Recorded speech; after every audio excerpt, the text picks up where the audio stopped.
Bon matin, je m'appelle Capucine Chartrand, je suis herboriste thérapeute accréditée et professeure de yoga. Ça me fait plaisir d'être avec vous ce matin. Euh, alors, on est dans notre 9e semaine de confinement et il a neigé. Tout va bien, ça va bien aller, je capote. Alors, pour faire à semblant qu'on n'a pas vu la neige de ce matin, en tout cas, moi je vais faire à semblant parce que je fais un gros déni. Là. Je vais vous parler de 2 plantes merveilleuses que j'aime d'amour. J'aime toutes les plantes d'amour, là, mais ceux-là, je les aime vraiment d'amour. J'ai écouté une vidéo hier sur Facebook, sur YouTube, ouais, sur, peu importe, d'un autre herboriste qui avait comme plein de plantes préférées, puis ça m'a vraiment rassurée. J'ai dit, ah, il n'y a pas juste moi qui a plein de plantes préférées. Alors, aujourd'hui, je vous parle de la violette et de l'agripaume. D'abord, la violette. Petite fleur violet. Je l'ai découvert dans ce livre-ci. Je ne sais pas si vous le voyez à l'endroit. Ça s'appelle Healing Wise de Susan Weed. Ça a été mon premier livre. Regardez, je l'ai acheté en février 2001. Puis, il est même signé de l'auteur. J'ai eu la chance de rencontrer cette femme merveilleuse. Puis, la Violette, dans ce livre-là, elle nous l'a fait rencontrer en la faisant parler. Fait que c'est vraiment super intéressant. Si vous ne connaissez pas la Violette, penchez-vous vers le gazon. Allez chercher dans votre gazon. Elle fait des fleurs en cœur, non, des feuilles en cœur, puis des petites fleurs violettes qui sont vraiment sucrées au goût. Là. C'est tellement bon, c'est tellement doux. Puis elles sont en fleurs là, comme pas longtemps. Quelques semaines, là, mais vraiment pas longtemps, comme 2, 3 semaines peut-être. Donc, on va retrouver les violettes dans le gazon, puis on peut en semer aussi de la violette. Et c'est de la douceur incarnée. C'est vraiment, vraiment bon pour faire bouger la lymphe, pour faire bouger ce qui reste pris. Okay? La lymphe dans le corps, c'est le retour de l'eau du sang. C'est extrêmement important parce que c'est comme par là que les déchets, j'aime pas beaucoup dire ça, je pense pas que le corps a des déchets, mais il y a des choses qu'on doit éliminer. Puis ça, c'est les choses moins faciles à éliminer. Donc, quand on prend des plantes qu'on dit altératives, donc elles vont venir travailler sur la lymphe, elles vont venir aider à activer la lymphe. Parce que la lymphe, la seule façon qu'on a de la faire bouger, c'est en bougeant, parce qu'elle n'a pas de pompe comme le sang avec le cœur. Donc, on doit vraiment l'aider à s'activer. D'autres plantes alternatives donc, que vous connaissez peut-être, le plantain, c'est une super altérative, l'ortie, la calendule. Fait que tout ça, ça se mélange super bien avec la violette. Je vous invite vraiment à la découvrir en ce moment, mais surtout pour son goût. Alors moi, j'adore ça, comme cueillir des violettes puis faire du miel de violette, ça c'est vraiment bon. J'aime vraiment ça aussi, faire de la teinture de violette, on peut la mettre dans le rhum, c'est super bon. On peut la mettre dans plein d'alcool qui goûte bon, comme le triple sec ou des choses comme ça. Puis ça donne vraiment un petit goût. Très intéressant avec un petit fond de thé des bois. Là. Donc, le petit mentholé puis tout ça. Fait que ça, c'est... Ouh! Excusez-moi, mon téléphone est tombé.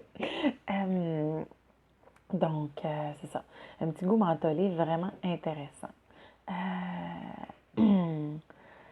Donc, allô Marjolaine, j'ai plein de gens qui regardent. Je vais essayer que mon téléphone tienne bien, mais il ne tient pas bien. Fait que je vais le tenir.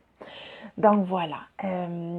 C'est Susan Weed, l'auteur dont je vous ai montré le livre, parle énormément de l'importance de la violette pour les seins, pour la poitrine, en fait, quand il y a des congestions, quand il y a des bosses. Elle parle même de cancer du sein. Moi, je ne travaille pas avec le cancer, je ne l'ai jamais essayé, mais je pense que c'est une plante qui agit profondément, donc qui peut être très, très, très intéressante à ce niveau-là. Juste quand aussi on sent qu'on a les seins lourds, quand on est prémenstrué, puis tout ça, je pense que c'est une plante qui va être super intéressante pour ça. Ensuite, alors, je vous invite à découvrir l'agripaume. L'agripaume, c'est vraiment, vraiment une de mes chouchous. J'en prends beaucoup, j'en prends souvent, j'en prends en teinture mère. L'agripaume, c'est une plante qu'on prend en teinture parce que c'est vraiment très amer. En tisane, moi, j'aime ça l'amertume, mais l'agripaume, c'est vraiment très amer. Donc, on la retrouve même pas en tisane parce que c'est trop amer. T'sais.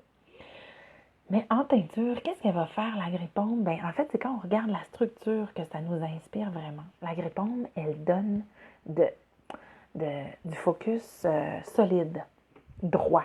Okay? Elle fait une tige très, très, très droite, carrée. Hein? C'est une lamiacée. Donc, dans la famille des lamiacées, toutes ces plantes-là ont des tiges carrées. Puis, très, comme très droite. Puis l'agrippaume, elle manque pas à ça. Elle peut devenir très haute aussi, comme presque aussi haute que moi là, quand elle est vraiment heureuse. Puis elle peut aussi être comme, je sais pas, là, 3-4 pieds peut-être, là, 1 mètre.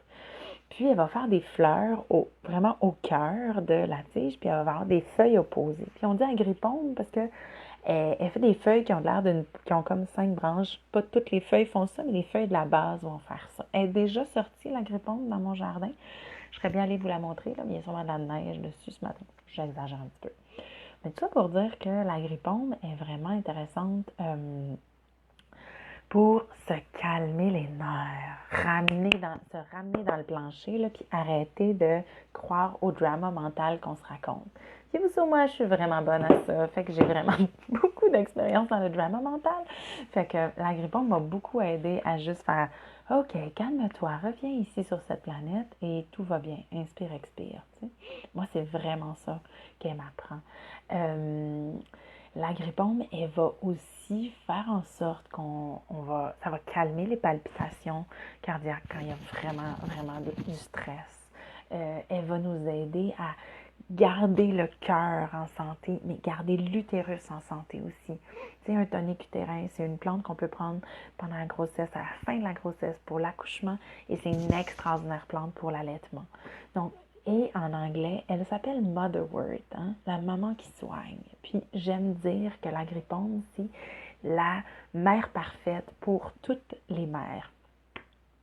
Nos mères sont merveilleuses, mais l'agrippaume, elle vient juste comme nous mettre une petite châle sur les épaules, puis nous dire « It's okay, ça va être correct, l'univers est avec toi au complet ».